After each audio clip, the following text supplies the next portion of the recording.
This video will be about the life cycle journey of a typical hospital, starting with a strategic plan and ending with a demolition. In the first part, we will talk about the life cycle journey of a hospital. To facilitate understanding the life cycle of a hospital, we will make an analogy with human life cycle. Then, we will talk about hospital departments generally. Also, we will have tours for some departments. Such tours will include the following departments: emergency, surgery, laboratory, radiology, obstetric, and CSD.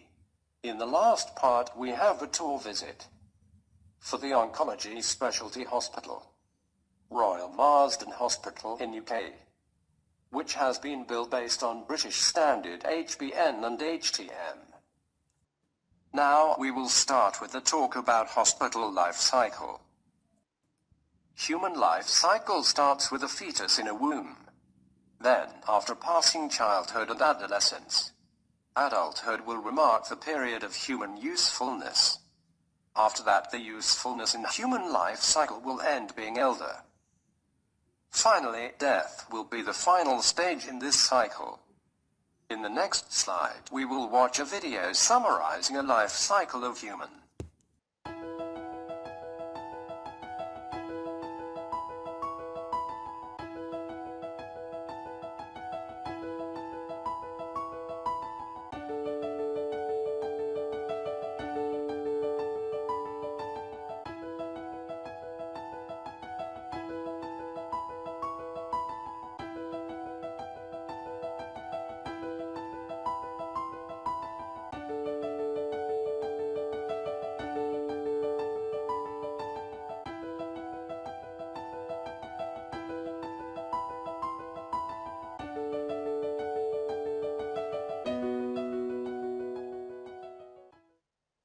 A life cycle of hospital journey is similar to a life cycle of human.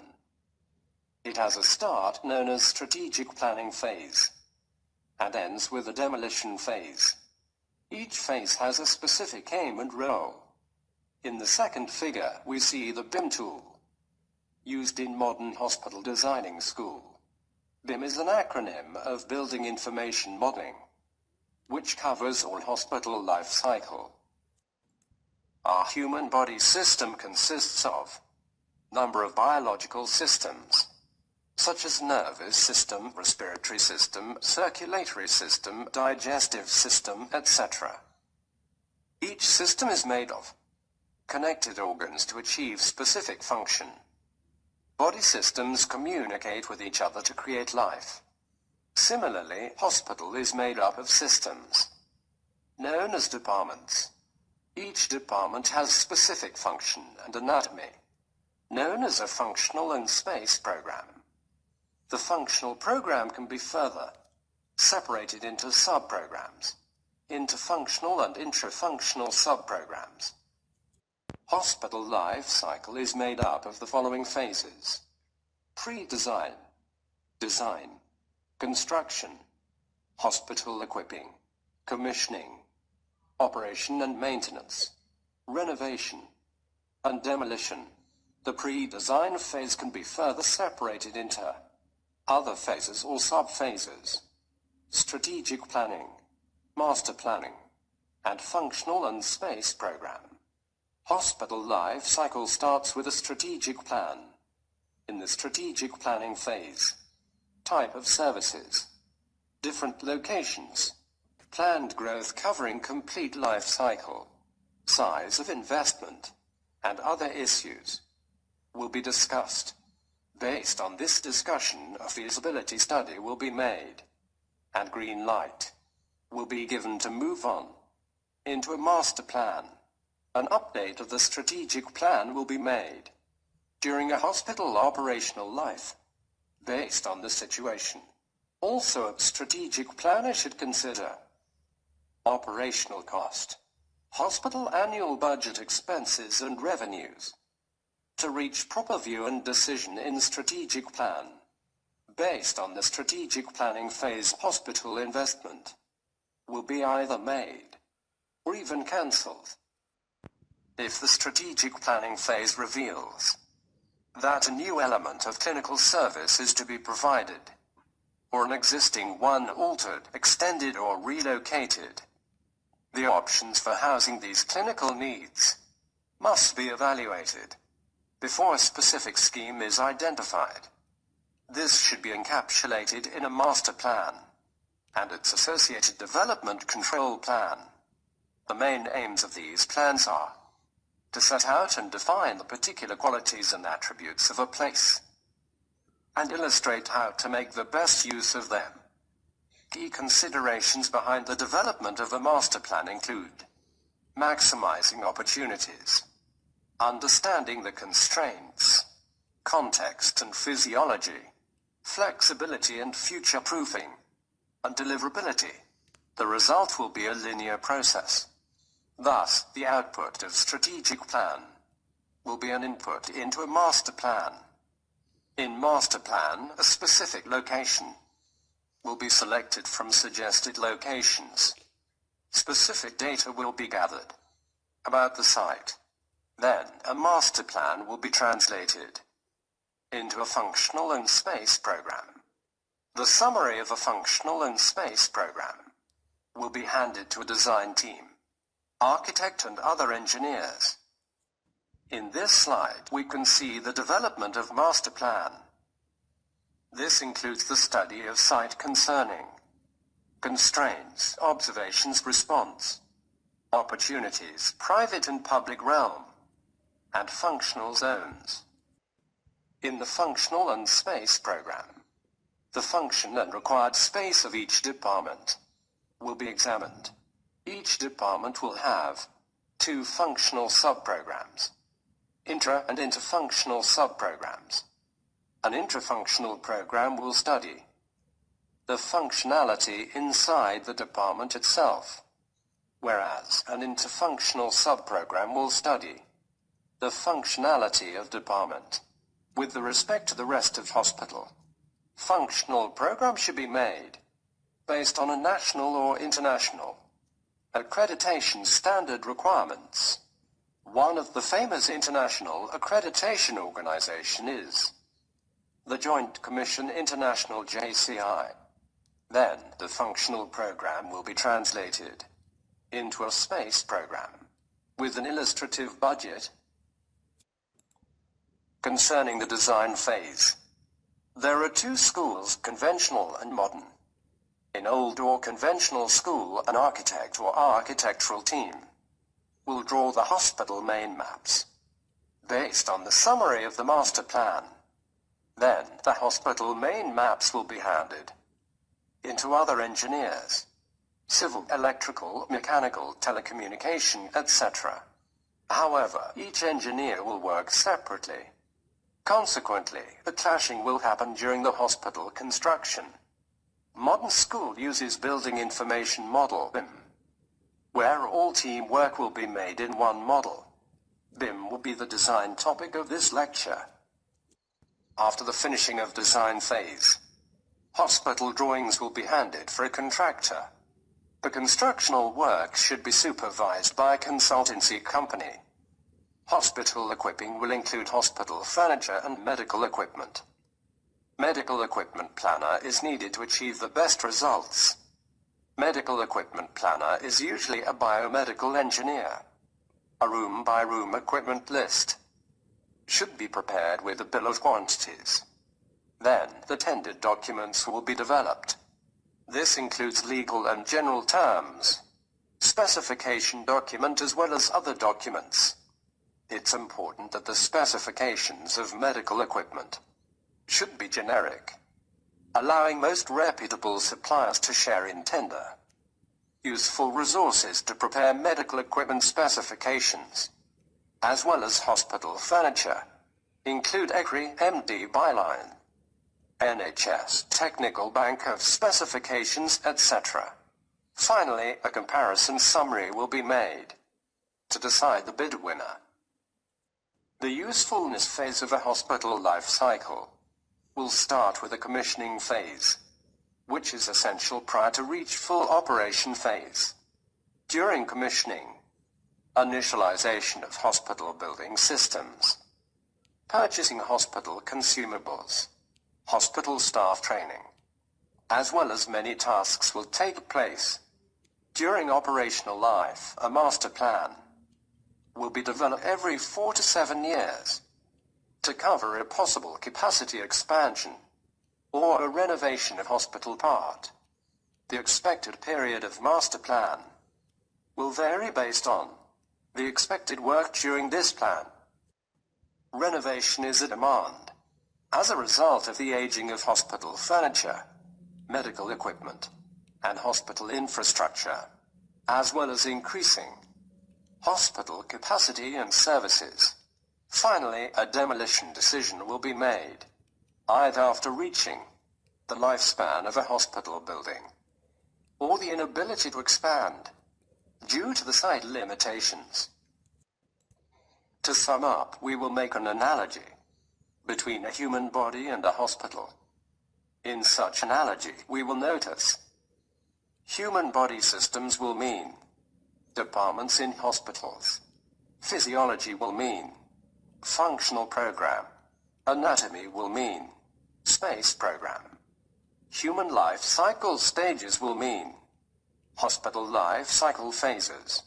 Expected human lifespan is 60 to 70 years, whereas expected hospital building lifespan is 30 to 40. In this part, we will talk about hospital departments, which can be classified as either professional health service or non-professional health service. Then we will watch tours for some hospital departments. As we mentioned previously, hospital in this course could mean a general hospital, a specialty hospital, a medical center, or even a medical city. Hospital departments can be classified into two major categories. The first category is professional health service, such as medical nursing. An example of nursing departments are ICU, medical, surgical, NICU, PICU, etc. Paramedical, outpatient OPD, accident and emergency ER, operating rooms OR. The second category is non-professional health service, such as admission, human resources HR, purchasing, medical records, housekeeping, also known as domestic department, laundry, kitchen, engineering, clinical and general, central sterile supply, CSD.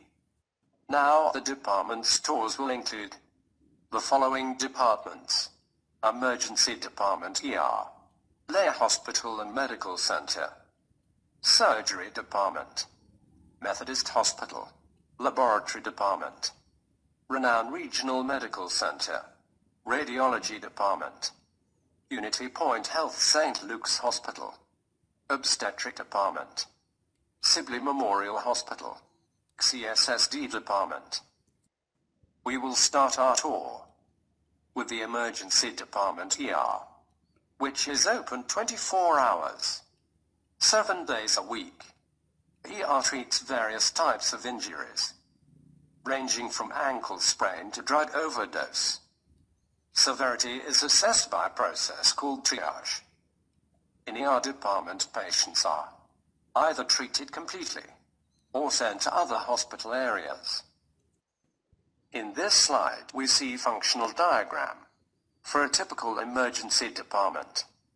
Such programs are made based on accreditation standards such as JCI. Usually accreditation standards are updated regularly based on the best healthcare practice. Consequently, these functional diagrams will change. Additional to accreditation standards, the type and size of a hospital. For example, general, specialty, medical center or city, will also lead to a change in functional diagrams. Then, functional program will be translated into a space program with room-by-room list. In this slide, the first functional diagram is an ER department interfunctional diagram, which shows the relationship between ER department and other departments. The second functional diagram is an ER department intrafunctional diagram, which shows the relationship between spaces inside the ER department itself. In the next slide, we will watch a tour video for the emergency department ER at the Lahey Hospital and Medical Center. Welcome to Lahey Hospital and Medical Center's new state-of-the-art emergency department in Burlington, Massachusetts. The facility is the only Level 2 trauma center in northeastern Massachusetts. Designed with the patient in mind, the new facility can accommodate more than 50,000 patients per year and offers many new features that will improve the experience of those needing care. Patients and their family members will enter the 45,000 square foot space into a large sun-filled reception area. The triage fast-track area is where patients will be evaluated upon arrival. Those with minor conditions will be examined and treated here. There is a dedicated radiology area conveniently located near this triage fast-track area for these minor emergency patients. There are 4 color-coded pods throughout the emergency department, each with a clinical team station where staff can facilitate day-to-day operations. These stations serve as the main areas where physicians, nurses, and other members of the medical team make coordinated decisions about patient care. There are 36 private treatment rooms, large enough to accommodate the care team as well as family members. Every treatment room has a corresponding pod color and letter. Each room also has a number which appears both outside of the room and on the back wall of the room for patient safety. 3 rooms in the emergency department are designed to ensure the safety and comfort of patients suffering from behavioral health problems. The area includes an office for a social worker who can help coordinate any further treatment the patients may need upon discharge. The central station is the primary communication area for charge nurses and other key staff. Charge nurses can see everything happening in the emergency department from this vantage point. The area directly behind the central station is an enclosed space where providers can work uninterrupted on medical decision-making and documentation. The emergency department's new imaging suite features 2 CT scanners and an X-ray unit, along with a reading room for radiologists to interpret the imaging studies. The new emergency department also has 4 dual trauma rooms, where patients suffering from serious injuries and illnesses will be treated by a multidisciplinary team. The trauma rooms are equipped with advanced life-saving equipment and surgical capabilities. There are also separate EMS and trauma team entrances, and clinical staff can go between trauma rooms. Patients arriving by ambulance will enter through our covered ambulance bay vestibule. There is a large decontamination area where patients who have been exposed to chemicals or other harmful substances can be decontaminated before being treated in the emergency department. When our new emergency department opens, our talented staff will finally have a facility that equals their expertise and commitment. And more importantly, our friends and neighbors will be able to obtain life-saving care in a state-of-the-art facility designed especially for them.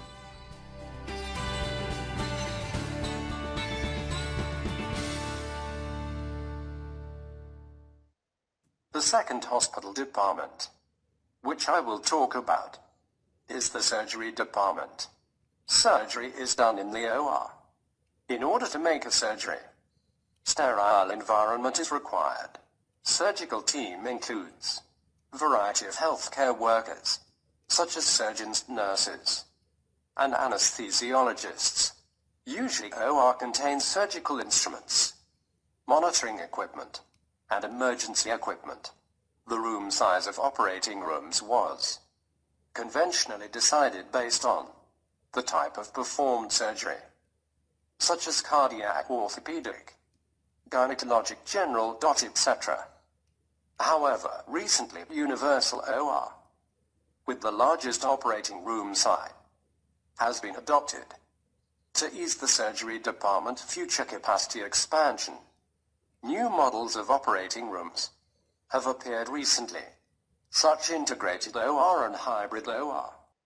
In this slide, we see a typical surgery department functional diagram, which consists of inter- and intrafunctional diagrams, integrated into one diagram, instead of two separate diagrams. This diagram is taken from the International Health Facilities Guidelines. In the next slide, we will watch a tour video for the surgery department OR at the Methodist Hospital. The surgery project started many years ago. Our goal was to make it the most efficient operating room possible. And in order to do that, we looked at a concept of any room, any procedure, any time. What we can do with this new operating room is improve the quality of our patient care. We do a great job now in a small space. And so by opening up this space, it just makes a better work environment for everyone in the operating room. But it also creates a more inviting, more healing environment for our patients when they come into a space that's new, it's bright, it has all the things that they need to make sure that their experience here is the best it can be. Patients, from my point of view, pretty much are all why we're here. You know, we all work as a team to give them the best outcomes and the best care we can. And, you know, the happier they are, the happier we are. I think it's going to tremendously impact patients' experience all the way from the preoperative area and the transitions into the operating room where there's more space and families being able to be around the patients more as they go through stressful times.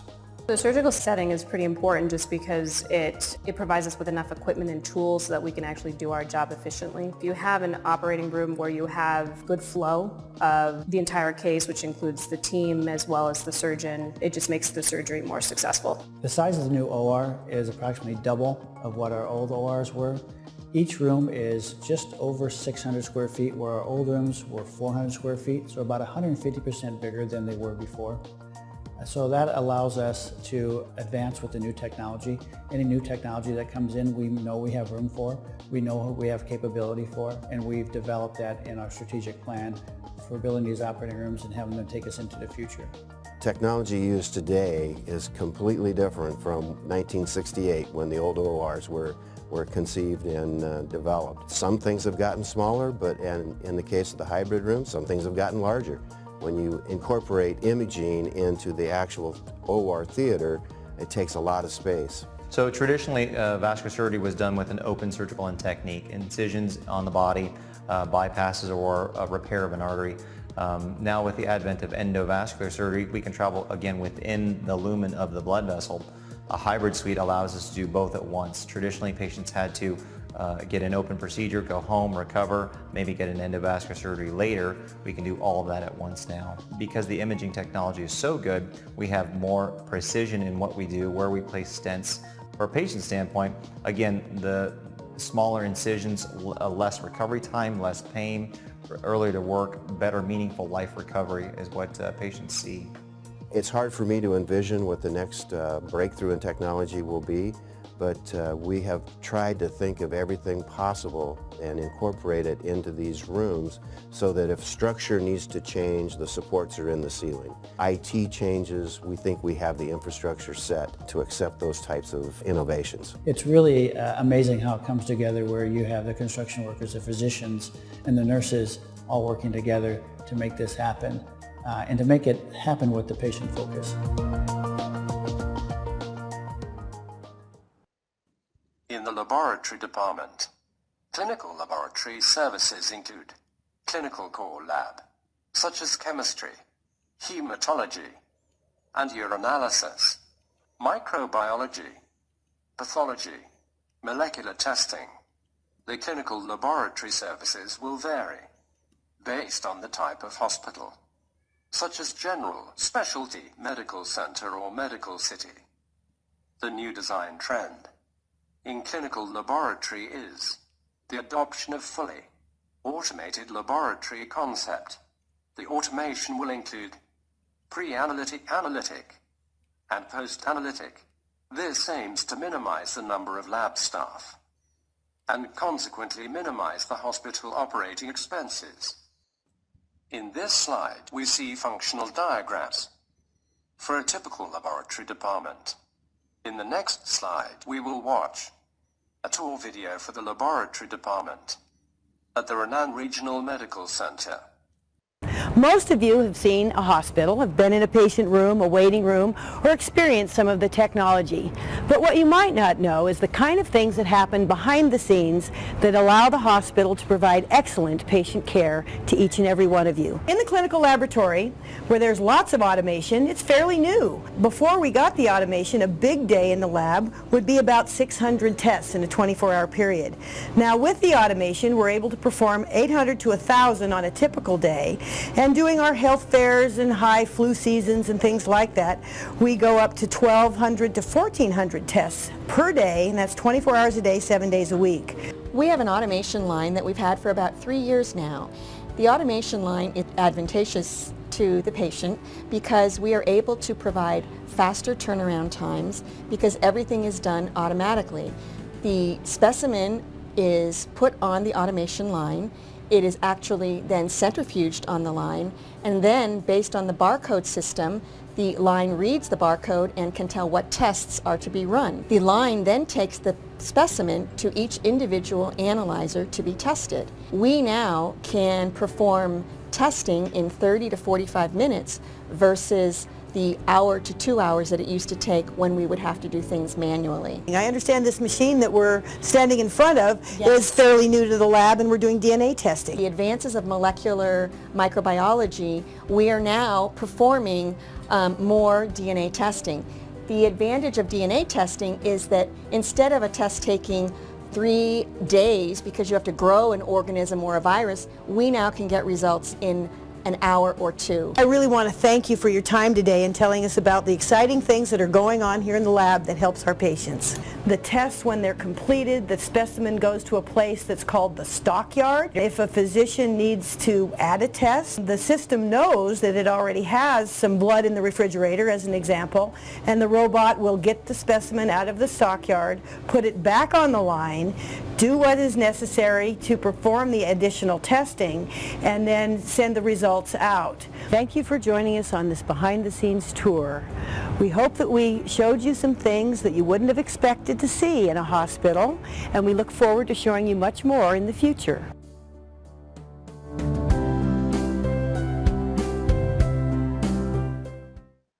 Radiology services include radiography, fluoroscopy, mammography, ultrasonography, computer tomography, magnetic resonance imaging, etc. Recently, most interventional radiology services have been transferred into surgical suite. In this slide, we see interfunctional diagram and intrafunctional diagram of Radiology Department. In the next slide, we will watch a tour video for the Radiology Department at the Unity Point Health St. Luke's Hospital. Offered at Sunnybrook Medical Plaza, Unity Point Health St. Luke's Imaging and Breast Screening Services provides imaging for the whole family. When you arrive, a friendly St. Luke's face will greet you for check-in. Or with your physician referral, you can pre-register by going to unitypoint.org, then check in at a kiosk when you arrive. If you're here for a mammogram, you'll be guided to a state-of-the-art digital mammography suite. These exams last 15 to 20 minutes and take several angles of the breast to see asymmetry or masses that indicate breast cancer. Rest assured, the vast majority of mammograms are perfectly normal. However, if a suspicious mass is found, St. Luke's offers Mammotome, a less invasive procedure used to obtain tissue samples under ultrasound or mammography guidance. The Mammotome allows a quicker diagnosis of abnormalities while cutting down on patient discomfort and healing time. Another popular service is a bone density scan. Used to detect osteoporosis, this procedure takes 20 minutes and scans your lower back and hip. For other imaging needs, St. Luke's offers state-of-the-art diagnostic services, including the latest technology for digital X-ray and ultrasound. Ultrasound procedures use sound waves to visualize internal organs, muscles, and more. Advanced detailed imaging is also available in the new CT suite. Using 3D images, CT scans visualize nearly every part of the body to detect internal injuries, diseases, masses, and more. In Siouxland, low-dose radiation is offered exclusively at St. Luke's, so patients can be assured they're receiving the lowest radiation necessary to achieve a quality image. Finally, St. Luke's offers MRI services to show even more detailed images inside the body, including breast MRI. In a comfortable prep area, patients receive contrast material through an IV. During the exam, patients lay flat for 10 to 35 minutes in a short bore MRI, which is about half the length of a traditional MRI. This option is more open for those who are uncomfortable in small spaces, but still allows for very detailed images and accurate results. Patients can focus on the scenic mural in the ceiling and listen to music of their choice for greater comfort during the exam. For all your imaging needs, ask your doctor to refer you to Unity Point Health St. Luke's Imaging and Breast Screening Services.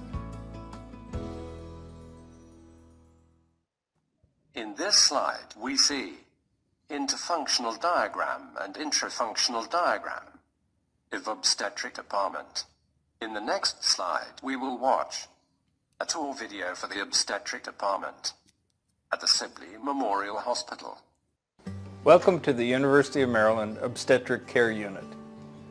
This state-of-the-art labor floor individualizes every delivery. We will go behind the scenes to give you a tour of our labor rooms so that you know what to expect when having a baby here. This is the waiting room. You and your family will come in this entrance, meet with our admitting specialist, a triage nurse will come out and decide which zone you need to go to. There's a labor zone, a prep and recovery, and triage. Let's go to triage.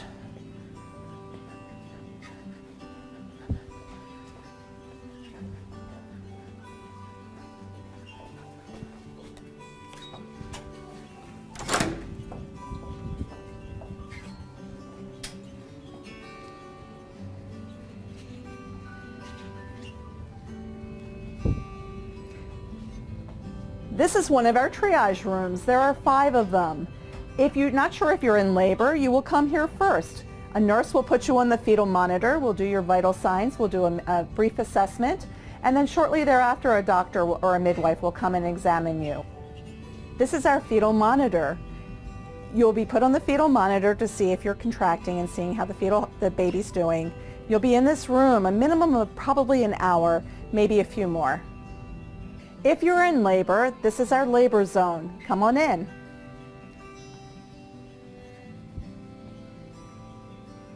You will labor, deliver, and recover in this bed. Your family has a zone over here for themselves with a recliner and a couch, and this is the baby zone. If you notice our artwork, it's designed to have a focus when you're in labor. Lots of tranquility.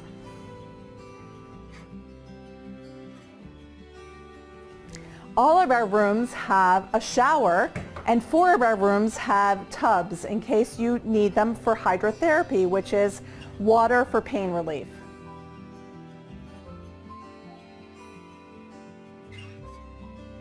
If you are scheduled for a C-section, this is our prep and recovery zone. We would prep you in here, we would do your vital signs and prepare you for your C-section. Once prepared, you'll go to the OR. You'll come back to this room for recovery. We promote bonding with the baby. The baby will be here with you, and if you are breastfeeding, we would love for you to breastfeed. You'll be in this room a couple of hours and then go to the mother-baby unit. This is one of our 3 operating room suites. This is where your C-section will take place. Most of the time, your support person can come in here with you. We take care of all types of pregnant patients, and it will be our privilege to take care of you. As you can see, the University of Maryland offers a comfortable experience for your birth. The only thing better than our facilities is our medical team. At the University of Maryland Obstetric Care Unit, we can make every delivery a personalized, individualized experience. Whether you're low risk and having an uncomplicated delivery, or the ultimate high risk with the most danger to mother or baby, our team has the expertise and services to satisfy your delivery needs. Central Sterile Department, CSD, is made of 3 areas: dirty, clean and sterile. Firstly, soiled items will be received at the dirty area. Then they will be washed and dried. Then the clean items will be wrapped in the clean area and entered into a double-door sterilizer. Finally, sterile items will be received in the sterile area through the double-door sterilizer. In this slide we see interfunctional diagram and intrafunctional diagram of CSSD Department. In the next slide we will watch a tour video for the CSSD Department.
In this part we will have video for the Royal Marsden Hospital, which is an oncology specialty hospital dedicated for the treatment of cancer patients in United Kingdom.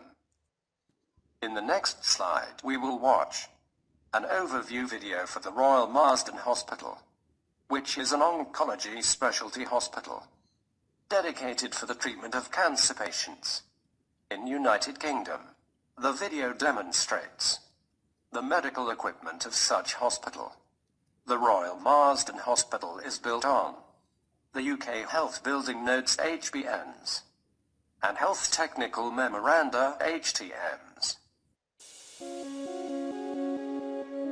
My name's Callie Palmer and I'm the Chief Executive of the Royal Marsden Hospital. The Royal Marsden was the first hospital in the world to be dedicated solely to the treatment of cancer. We work closely with the Institute of Cancer Research as one of the largest cancer centres in the world. Patients can come to the Royal Marsden with a diagnosed cancer, or they can be diagnosed in one of our rapid diagnostic and assessment centres.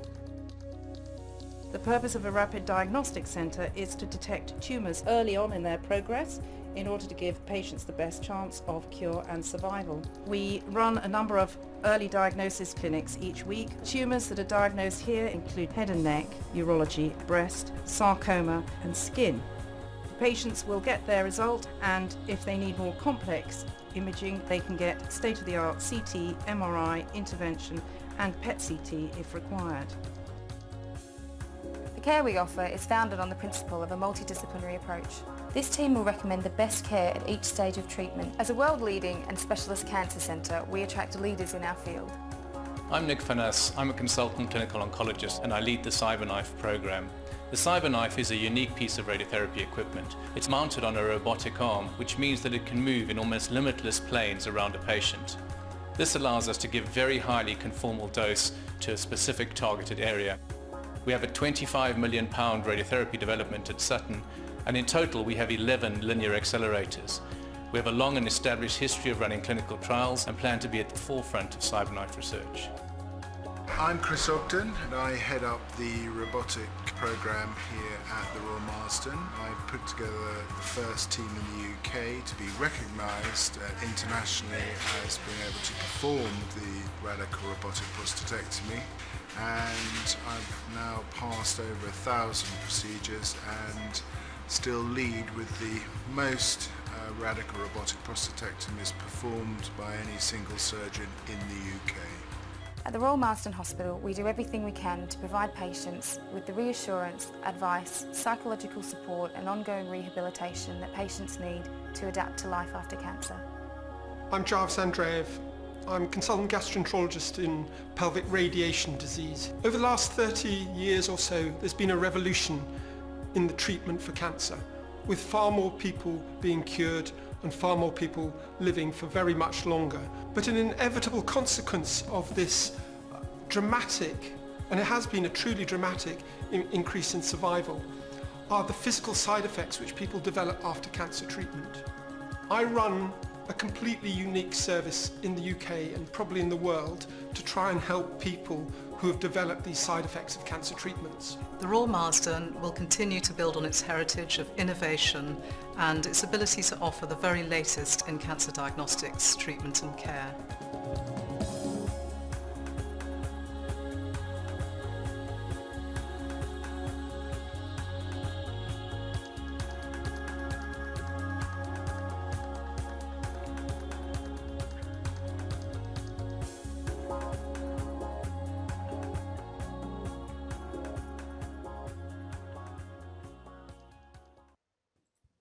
In this slide, we see the website for the British Guidelines Health Building Notes HBNs and Health Technical Memoranda HTMs. Kindly visit their website to get familiar with their guidelines and standards. Finally, thank you for watching.